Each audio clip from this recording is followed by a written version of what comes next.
Imaginez une église remplie de monde.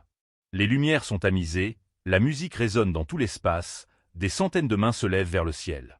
Les voix chantent à l'unisson, les visages semblent transportés par l'émotion. Tout paraît parfait. Tout semble spirituel. Mais si vous pouviez voir ce que Dieu voit en ce moment précis, que découvririez-vous? Si vous aviez accès aux pensées réelles, aux intentions cachées, au cœur véritable de toutes ces personnes qui chantent si fort, seriez-vous prête à affronter cette vérité? Dwight L. Moody, l'un des plus grands évangélistes que le monde ait connus, posait cette question troublante partout où il allait. Il observait les foules, il voyait les églises pleines à craquer, mais il remarquait quelque chose que beaucoup refusent encore d'admettre aujourd'hui. Il voyait des gens physiquement présents, mais spirituellement absents.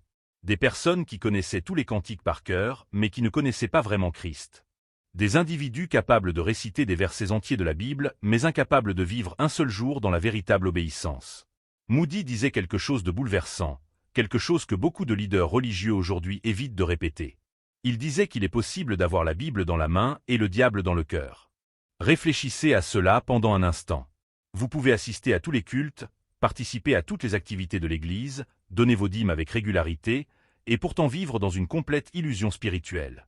Vous pouvez tromper votre pasteur, tromper votre famille, tromper vos amis, mais vous ne pouvez jamais tromper Dieu. Si vous avez Jésus dans votre cœur et que vous croyez en lui, abonnez-vous à la chaîne pour continuer à soutenir la chaîne et activer les notifications, parce que dans les prochaines minutes, nous allons explorer des vérités que Dwight L. Moody révélait et que beaucoup préféreraient que vous n'entendiez jamais.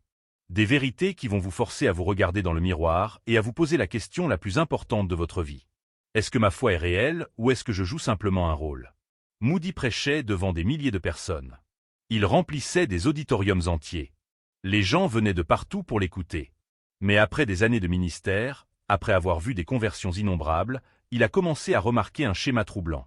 Il voyait des personnes se convertir avec de grandes émotions un dimanche, pleurer au pied de l'autel, promettre de changer leur vie entière, et puis 2 semaines plus tard, retourner exactement à leur ancienne façon de vivre. Il voyait des leaders religieux respectés qui prêchaient la sainteté en public, mais qui vivaient dans le compromis en privé. Il observait une génération entière qui confondait la présence physique dans un bâtiment avec la véritable présence spirituelle devant Dieu.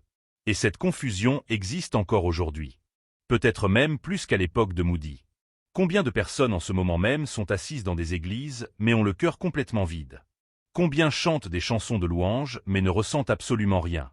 Combien lèvent les mains par habitude, par obligation sociale, pour ne pas paraître différents des autres, mais sans aucune connexion réelle avec le Dieu qu'ils prétendent adorer? Moody racontait l'histoire d'un homme qu'il avait rencontré.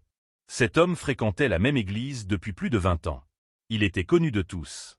Il participait à toutes les réunions. Il donnait généreusement. Il aidait dans les activités. Aux yeux de tous, c'était un modèle de fidélité.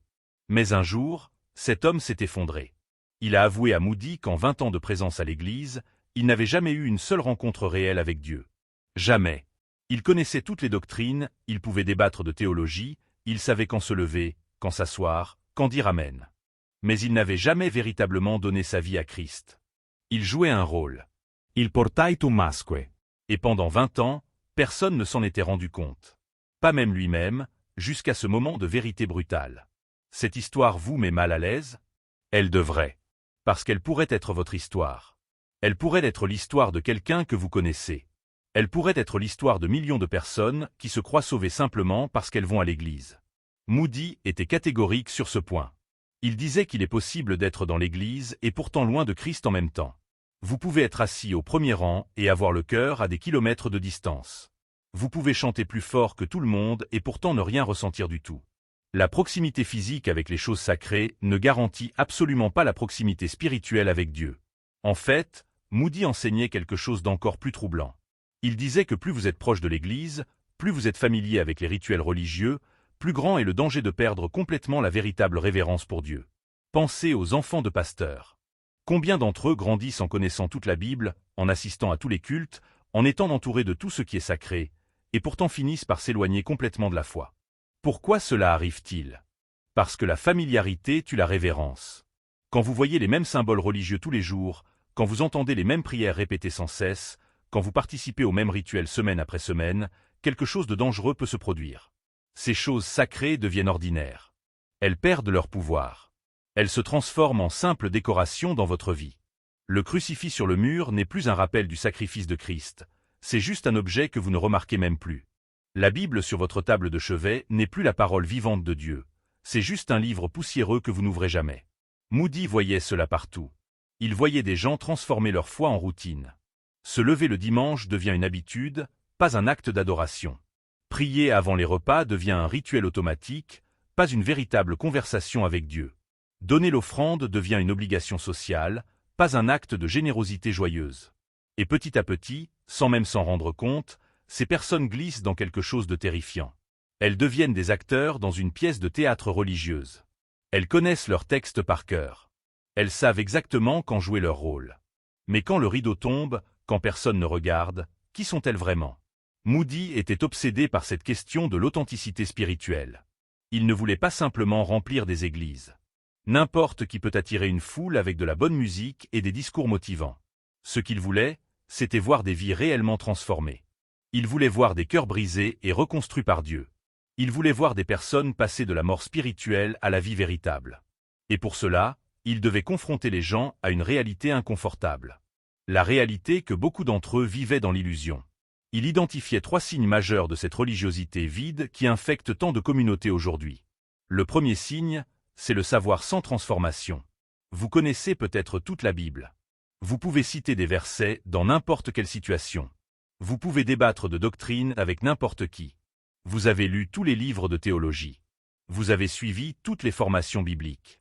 Mais votre caractère n'a pas changé. Vous êtes toujours la même personne colérique, jalouse, orgueilleuse, médisante que vous étiez il y a 10 ans. Vous avez accumulé des connaissances dans votre tête, mais votre cœur est resté exactement le même. Moody disait que le diable lui-même connaît parfaitement la Bible. La connaissance intellectuelle sans transformation du cœur ne vaut absolument rien. Le deuxième signe, c'est l'activisme religieux sans intimité avec Dieu. Vous êtes peut-être la personne la plus occupée de votre église. Vous participez à tous les groupes. Vous vous portez volontaire pour tous les projets. Vous êtes présent à toutes les réunions. Votre agenda est rempli d'activités chrétiennes du lundi au dimanche. Mais quand est-ce que vous passez du temps seul avec Dieu?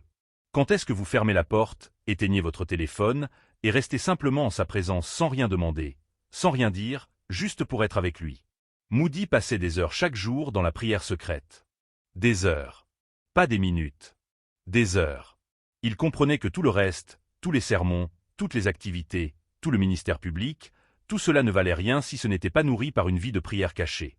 Vous pouvez être l'activiste le plus dévoué de votre communauté et pourtant ne pas connaître Dieu du tout. Vous servez peut-être une organisation, une tradition, une routine, mais vous ne servez pas vraiment Christ. Le troisième signe, c'est le jugement des autres tout en cachant vos propres péchés. Vous êtes peut-être excellent pour pointer du doigt les défauts des autres.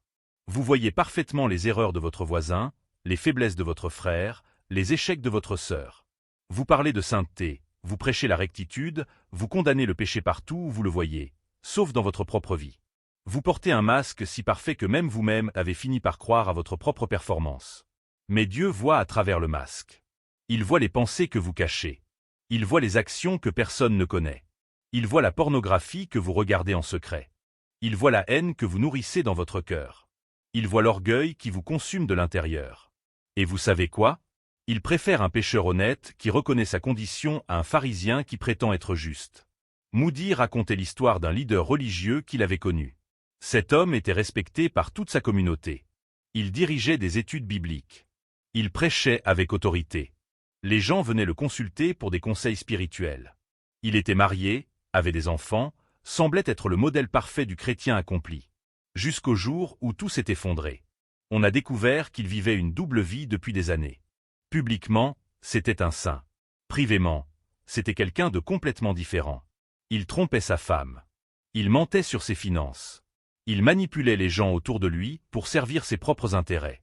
Quand le masque est tombé, quand la vérité a éclaté au grand jour, toute sa vie s'est désintégrée en quelques jours.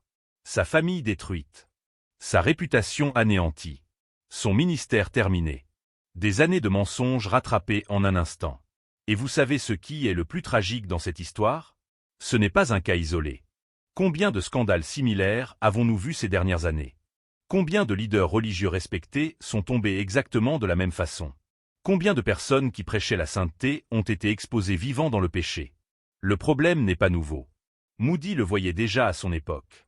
La différence, c'est qu'aujourd'hui, Avec les réseaux sociaux, avec l'exposition médiatique, les chutes sont plus visibles, plus publiques, plus dévastatrices. Mais voici la question que personne ne veut poser. Si ces leaders sont tombés, s'ils ont pu vivre dans cette hypocrisie pendant si longtemps, qu'est-ce qui vous fait croire que vous êtes différent? Qu'est-ce qui vous fait penser que vous êtes à l'abri de cette même tromperie? Moody enseignait que le cœur humain est désespérément trompeur. Vous pouvez vous mentir à vous-même plus facilement que vous ne pouvez mentir à quelqu'un d'autre. Vous pouvez vous convaincre que votre petit péché secret n'est pas si grave. Vous pouvez rationaliser vos compromis. Vous pouvez justifier vos choix. Vous pouvez créer toute une théologie personnelle pour excuser votre désobéissance. Et pendant ce temps, vous continuez à aller à l'église, à chanter les cantiques, à lever les mains, à jouer le rôle. Mais Dieu n'est pas impressionné par votre performance. Il veut la vérité dans votre être intérieur. Il veut un cœur brisé et contrit. Il veut que vous arrêtiez de jouer et que vous commenciez à vivre réellement. Si ce message touche votre cœur, laissez un commentaire partageant votre réflexion. Partagez cette vidéo avec quelqu'un qui a besoin d'entendre ces vérités. Parce que nous sommes sur le point d'aller encore plus profond. Nous sommes sur le point de révéler des choses que beaucoup préféreraient garder cachées. Moody ne se contentait pas de diagnostiquer le problème. Il allait plus loin. Il identifiait les mécanismes précis qui permettent à cette hypocrisie de prospérer dans nos vies et dans nos églises. Et le premier mécanisme, c'est la recherche désespérée de l'approbation humaine. Pourquoi faites-vous ce que vous faites dans votre vie spirituelle? Quand vous priez en public, est-ce pour Dieu ou pour que les autres vous voient prier? Quand vous donnez votre offrande, est-ce un acte d'adoration ou un moyen d'acheter le respect de votre communauté? Quand vous servez dans l'église, est-ce parce que Dieu vous a appelé ou parce que vous voulez être reconnu et apprécié? Moody observait des personnes devenir littéralement esclaves de l'opinion des autres. Elles construisaient toute leur identité spirituelle sur ce que les gens pensaient d'elles. Leur valeur dépendait des compliments qu'elles recevaient. Leur assurance venait de la reconnaissance publique. Et donc, elles faisaient tout pour être vues. Elles priaient les prières les plus longues et les plus éloquentes, non pas parce qu'elles avaient quelque chose à dire à Dieu, mais parce qu'elles voulaient impressionner ceux qui écoutaient. Elles donnaient généreusement, mais seulement quand tout le monde regardait. Elles servaient avec zèle, mais uniquement dans les rôles visibles où elles pouvaient recevoir des éloges. Et que se passait-il dans leur vie privée? Rien. Absolument rien. Parce que dans le secret, il n'y a personne pour applaudir. Dans le secret, il n'y a personne pour vous féliciter. Dans le secret, c'est juste vous et Dieu. Et si votre spiritualité dépend du regard des autres, alors vous n'avez aucune spiritualité dans le secret. Moody racontait l'histoire d'une femme dans son église. Cette femme était connue pour ses jeûnes rigoureux. Elle parlait constamment de ses sacrifices spirituels. Elle s'assurait que tout le monde savait à quel point elle était dévouée, à quel point elle se privait pour Dieu. Mais un jour, quelqu'un a découvert la vérité. Cette même femme qui jeûnait publiquement traitait sa famille avec cruauté à la maison. Elle était dure avec ses enfants. Elle méprisait son mari. Elle parlait mal de ses voisins dès qu'ils tournaient le dos. Son jeûne était une performance. Sa spiritualité était un spectacle. Et Dieu voyait tout. Moody citait souvent les paroles de Jésus sur ce sujet. Jésus disait que ces personnes ont déjà reçu leur récompense. Quelle récompense? L'admiration humaine. Les compliments passagers. La reconnaissance temporaire. C'est tout ce qu'elles obtiendront. Parce que Dieu récompense ce qui est fait dans le secret. Il honore ce que personne d'autre ne voit. Il valorise les prières que vous faites quand vous êtes seul. Les actes de bonté que vous accomplissez sans témoin. La générosité que personne ne connaît. Le pardon que vous accordez sans en parler. La patience que vous exercez quand personne ne vous observe. C'est là que se trouve la vraie foi. C'est là que se révèle votre véritable caractère. Moody avait une phrase puissante qu'il répétait constamment. Il disait préférer être inconnu des hommes et connu de Dieu, plutôt que célèbre parmi les hommes et étranger à Dieu. Pensez à cette phrase pendant un moment. Vraiment, arrêtez-vous et réfléchissez. Si vous pouviez choisir entre être admiré par des milliers de personnes mais ignoré par Dieu, ou être complètement inconnu du monde mais intimement connu de Dieu, que choisiriez-vous? Votre réponse honnête à cette question révèle l'état réel de votre cœur. Mais il y a un autre piège que Moody identifiait, et celui-ci est peut-être encore plus dangereux parce qu'il est plus subtil. C'est la confusion entre émotion et conversion. Combien de fois avez-vous pleuré pendant un culte? Combien de fois avez-vous ressenti une vague d'émotion pendant une chanson de louange? Combien de fois avez-vous été touché par un sermon au point d'avoir les larmes aux yeux? Ces moments sont précieux. L'émotion spirituelle est réelle et importante.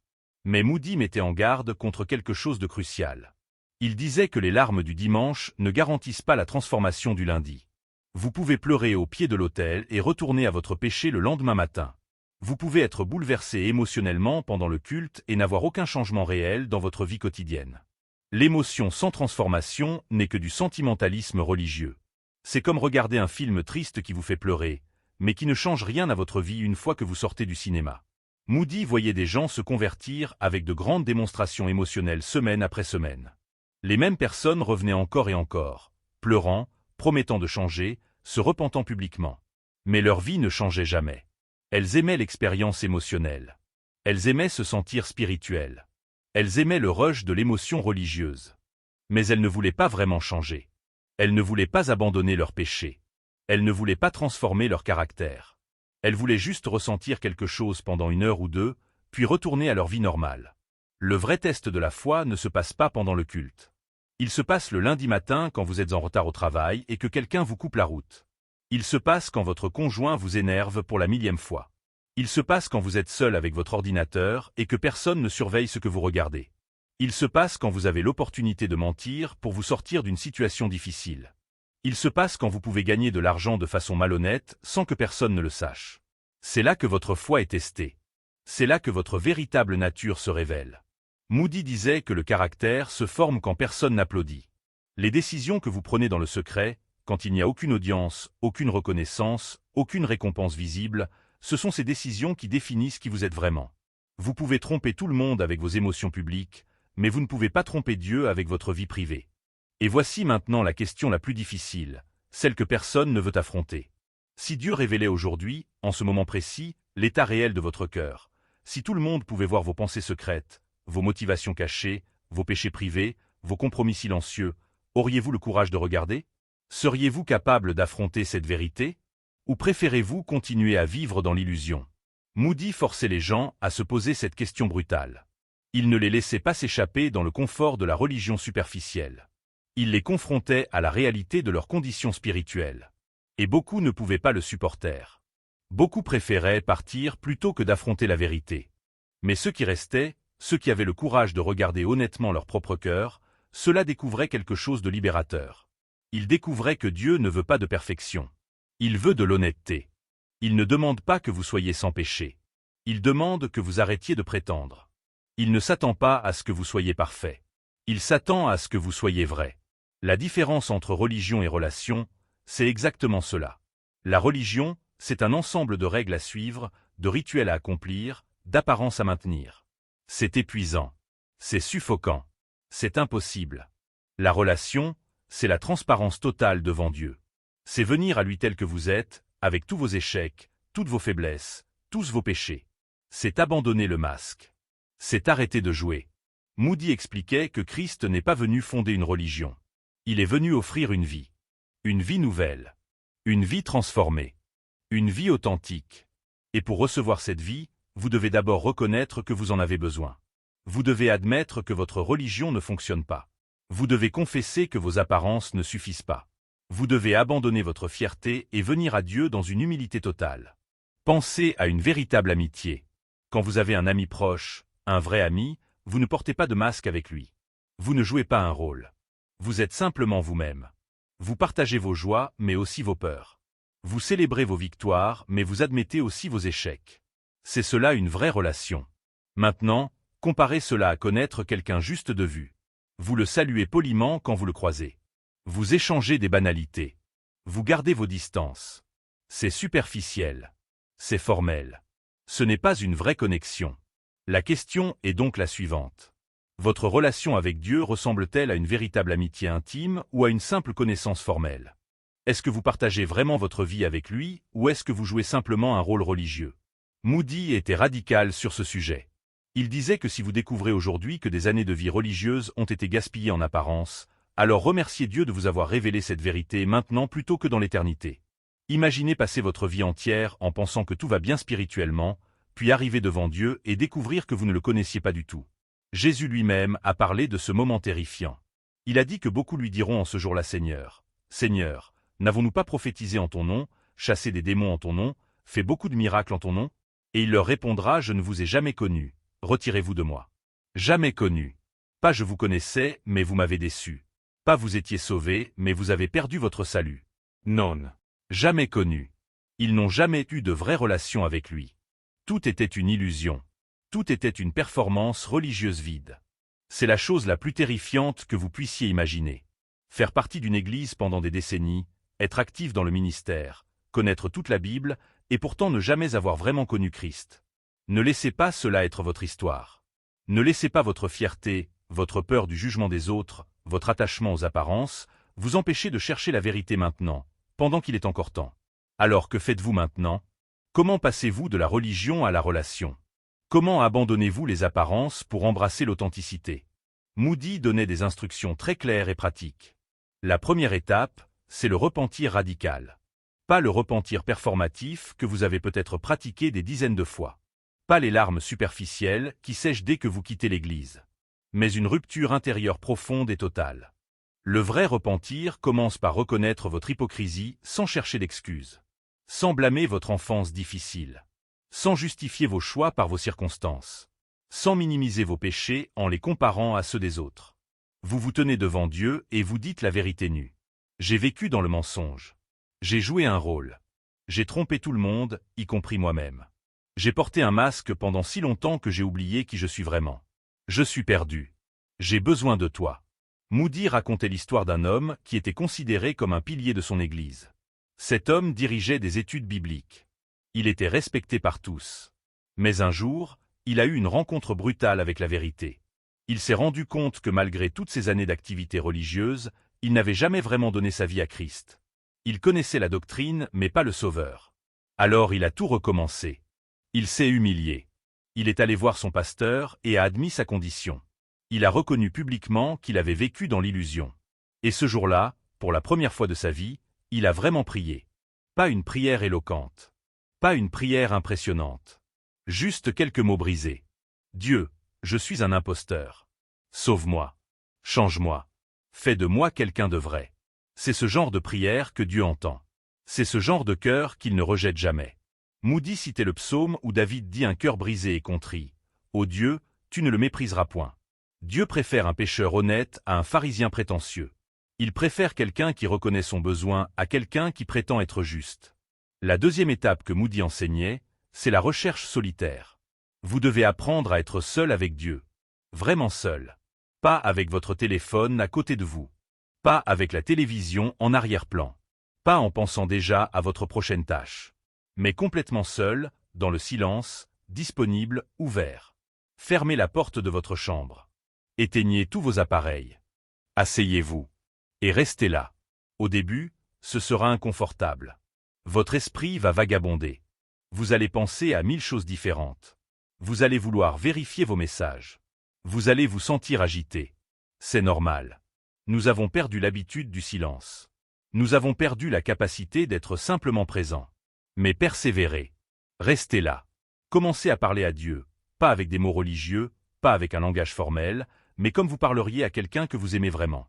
Dites-lui ce qui vous pèse. Partagez vos peurs. Confessez vos péchés. Posez vos questions. Exprimez vos doutes. Et puis écoutez. Pas pour une voix audible. Pas nécessairement pour une révélation spectaculaire. Mais pour cette paix profonde qui commence à s'installer dans votre cœur. Pour cette conviction douce mais ferme que vous n'êtes pas seul. Pour cette certitude grandissante que Dieu est là, qu'il vous entend, qu'il vous voit, qu'il vous aime. Moody pratiquait cela tous les jours. Il se levait tôt le matin, avant que quiconque dans sa maison ne soit réveillé. Il passait des heures en prière. Pas parce qu'il était plus spirituel que les autres. Pas parce qu'il avait un don particulier. Mais parce qu'il savait que tout le reste dépendait de ces moments cachés. Il savait que s'il ne nourrissait pas sa propre vie spirituelle dans le secret, il n'aurait rien à offrir en public. Et c'est vrai pour vous aussi. Si vous voulez avoir une foi authentique, vous devez construire une vie de prière secrète. Il n'y a pas de raccourci. Il n'y a pas de technique magique. Il n'y a que la discipline quotidienne de chercher Dieu quand personne ne vous regarde. La troisième étape que Moody enseignait, c'est ce qu'il appelait la transformation silencieuse. Les vrais changements ne commencent pas avec de grandes déclarations publiques. Ils ne commencent pas avec des promesses spectaculaires devant une foule. Ils commencent petits. Ils commencent invisibles. Ils commencent dans les moments où personne ne vous observe. C'est dans ces moments-là que votre caractère se forge réellement. Quand vous choisissez de pardonner quelqu'un qui vous a profondément blessé et que vous ne le dites à personne. Quand vous décidez d'abandonner une habitude destructrice, sans publier sur les réseaux sociaux que vous êtes en train de changer. Quand vous faites le bien sans attendre de reconnaissance. Quand vous aimez sans espérer de retour. Quand vous servez sans que personne ne remarque. Moody donnait des exemples très concrets. Il disait par exemple, si quelqu'un vous a offensé, au lieu de parler de cette personne à tout le monde, au lieu de chercher du soutien et de la sympathie, allez directement vers cette personne et pardonnez-lui. Même si elle ne le mérite pas. Même si elle ne s'excuse pas. Même si personne ne saura jamais que vous avez fait ce choix. Faites-le pour Dieu. Faites-le parce que c'est juste. Faites-le parce que Christ vous a pardonné infiniment plus. Ou encore, si vous avez pris l'habitude de mentir pour vous protéger, pour éviter les conséquences, pour vous faire bien voir, commencez à dire la vérité même quand cela vous coûte. Même quand cela vous fait paraître moins impressionnant. Même quand cela révèle vos faiblesses. La vérité vous libérera, mais d'abord elle vous rendra inconfortable. Si vous avez vécu dans la cupidité, dans l'amour de l'argent, dans l'attachement aux possessions matérielles, commencez à donner en secret. Pas pour la reconnaissance. Pas pour le reçu fiscal. Pas pour que votre nom apparaisse sur un mur de donateurs. Mais donnez anonymement à quelqu'un dans le besoin. Donnez sans que personne ne sache. Donnez au point où cela vous coûte vraiment quelque chose. Et observez ce qui se passe dans votre cœur. Observez comment votre relation avec l'argent commence à changer. Observez comment votre dépendance aux choses matérielles commence à se briser. Ce sont ces petites décisions invisibles, répétées jour après jour, qui construisent un caractère authentique. Moody insistait sur le fait que le vrai changement n'est jamais instantané. Oui, la conversion peut être un moment décisif. Oui, Dieu peut vous toucher de façon surnaturelle en un instant. Mais la sanctification, le processus de devenir réellement comme Christ, c'est un travail de toute une vie. C'est un combat quotidien. C'est un choix que vous devez faire encore et encore. Choisir l'obéissance quand la désobéissance serait plus facile. Choisir la vérité quand le mensonge serait plus confortable. Choisir l'amour quand la haine semblerait justifiée. Choisir l'humilité quand l'orgueil vous tente. Et vous n'avez pas besoin de prouver quoi que ce soit à personne. Vous n'avez pas besoin d'annoncer vos progrès spirituels. Vous n'avez pas besoin de documenter votre croissance. Dieu voit. C'est suffisant. Il voit chaque victoire secrète. Il voit chaque bataille que vous gagnez dans le silence. Il voit chaque fois que vous choisissez le bien quand personne ne vous regarde. Et il vous honore pour cela.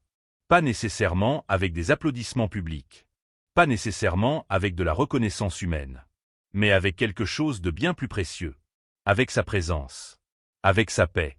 Avec la certitude profonde que vous êtes son enfant, que vous lui appartenez, que vous marchez vraiment avec lui.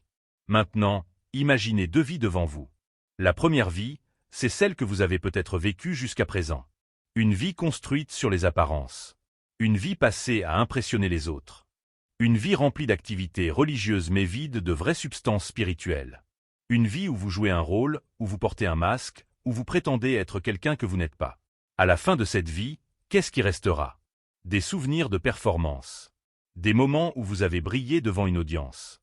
Peut-être même une réputation respectable. Mais au fond, vous saurez la vérité. Vous saurez que tout était faux. Et quand vous vous tiendrez devant Dieu, toutes ces apparences s'effondreront. Toute cette façade disparaîtra. Et il ne restera que la réalité nue de qui vous étiez vraiment. La deuxième vie, c'est celle que Moody vous invite à choisir aujourd'hui. Une vie d'authenticité radicale. Une vie où vous abandonnez le besoin de plaire aux autres et cherchez seulement à plaire à Dieu. Une vie où vos plus grandes victoires sont invisibles. Une vie où votre foi se vit principalement dans le secret.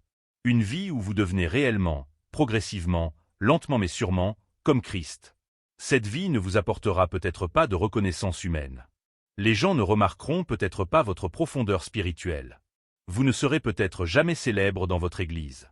Mais à la fin, quand tout sera révélé, quand toutes les œuvres seront testées par le feu, c'est cette vie-là qui restera. C'est cette vie-là qui aura compté. C'est cette vie-là que Dieu honorera. Moody a vécu de cette façon. Oui, il était un prédicateur célèbre. Oui, des milliers de personnes venaient l'écouter. Oui, son ministère public était immense. Mais ce qui faisait la force de son ministère public, c'était la profondeur de sa vie privée. Ce qui rendait ses sermons puissants, c'était ses heures de prière cachées. Ce qui donnait de l'autorité à ses paroles, c'était l'authenticité de son caractère. Il ne prêchait pas ce qu'il ne vivait pas. Il ne demandait pas aux autres de faire ce qu'il ne faisait pas lui-même. Il était le même en public et en privé. Et quand il est mort, ce n'est pas sa célébrité qu'on a célébrée. C'est sa fidélité. C'est son intégrité. C'est l'impact réel qu'il avait eu sur des vies, non pas par des performances spectaculaires, mais par une vie authentiquement vécue pour Dieu. Alors aujourd'hui, en ce moment précis, vous avez un choix à faire. Vous pouvez continuer dans le théâtre religieux. Vous pouvez continuer à porter le masque. Vous pouvez continuer à jouer le rôle. Personne ne vous en empêchera. Vous pourrez probablement maintenir cette façade pendant des années encore. Ou vous pouvez décider que c'est fini. Vous pouvez décider qu'aujourd'hui est le jour où vous arrêtez de prétendre. Aujourd'hui est le jour où vous enlevez le masque. Aujourd'hui est le jour où vous commencez à vivre pour une audience d'un seul, Dieu lui-même. Moody avait une dernière parole puissante qu'il partageait souvent. Il disait qu'un jour de véritable communion avec Dieu vaut plus que 1000 jours de religiosité vide. Un seul moment d'authenticité devant Dieu vaut plus que toute une vie de performance religieuse. Une seule prière honnête vaut plus que des années de prières éloquentes mais vides. Alors choisissez l'authenticité. Choisissez la vérité. Choisissez la vie réelle. Dieu attend. Il ne veut pas votre performance. Il veut votre cœur. Il ne demande pas que vous soyez parfait. Il demande que vous soyez vrai. Il ne s'attend pas à ce que vous ayez toutes les réponses. Il s'attend à ce que vous veniez à lui avec toutes vos questions. Venez tel que vous êtes. Brisé. Imparfait. Confus. Faible. Venez et laissez-le commencer le vrai travail de transformation dans votre vie. Si cette vidéo a touché votre cœur, abonnez-vous maintenant. Partagez avec quelqu'un qui vit une foi superficielle. Laissez un amen dans les commentaires si vous voulez une foi authentique. La semaine prochaine, nous explorerons d'autres enseignements de Moody qui transformeront votre vie spirituelle. Mais ne partez pas sans prendre une décision aujourd'hui. Ne laissez pas ce message être juste une autre expérience émotionnelle qui s'estompe demain. Faites quelque chose. Agissez. Priez maintenant. Parlez à Dieu maintenant. Commencez le voyage vers l'authenticité maintenant. Votre vie éternelle en dépend.